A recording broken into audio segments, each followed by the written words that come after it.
Eh bien, bonjour à tous, j'espère que vous allez bien. Donc, comme vous l'avez vu dans le titre, on se retrouve aujourd'hui pour parler d'un avis très rapide, vidéo qui va pas durer bien longtemps, sur Linux Mint 22.1. Je vous renvoie à ma vidéo de l'époque que j'avais fait sur Linux Mint, qui détaille un petit peu plus certains éléments.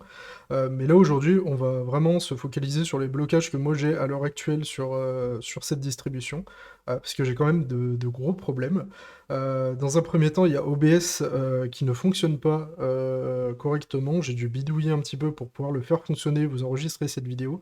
Pareil sous Wayland, ça ne fonctionne pas non plus. Bien que ça soit noté en expérimental, ce que je peux comprendre encore, mais il n'y a pas de souci par rapport à ça. Mais voilà, juste petit point que je tenais à vous remonter. Ce que je trouve dommage, c'est que ça propose directement dans la Logitech OBS et qu'on ne peut pas l'utiliser pleinement de façon sereine. Donc pour moi, c'est un premier point noir.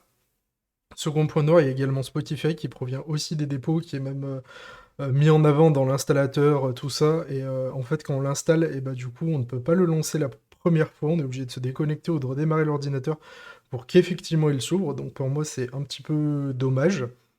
Et enfin, troisième point noir, du coup, qui revient avec la session de Wayland, qui est encore en expérimental sur Cinnamon, où OBS ne fonctionne pas, du coup, et où on a un problème de scaling de fond d'écran, c'est-à-dire quand on set un fond d'écran, moi, il se met à moitié, à moitié sur l'écran que vous avez sous les yeux, et puis il se remet une deuxième fois à droite en haut avec un énorme rectangle noir en bas à gauche, donc... et même en changeant de fond d'écran, ça ne revient pas, donc je sais pas de quoi ça vient, mais bon, après, Wayland est toujours en expérimental, mais bon, c'est pas top top. Donc voilà. Et j'ai aussi Final Fantasy XIV qui se lance bien, mais par contre, j'ai des performances désastreuses, que ce soit sur Wayland ou sur le serveur X, donc je sais pas trop de quoi ça vient non plus. J'ai essayé d'améliorer le truc en lançant avec Gamescope, des choses comme ça, et ça ne change absolument rien. Donc voilà, c'est un peu une déception pour moi cette distribution parce qu'à l'époque, je me rappelle, j'en avais été assez content.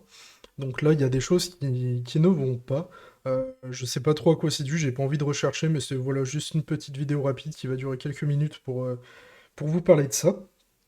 Après, je dis pas que sur certaines machines, ça se trouve, vous allez avoir tout qui va fonctionner directement et il n'y a pas de souci par rapport à ça. Peut-être que vous avez une Nvidia ou quelque chose comme ça et que c'est parfaitement pris en charge dans une utilisation bureautique et que ça vous convient. Après, la distribution fait son job. Elle est toujours basée sur Ubuntu, donc ça reste une base assez solide.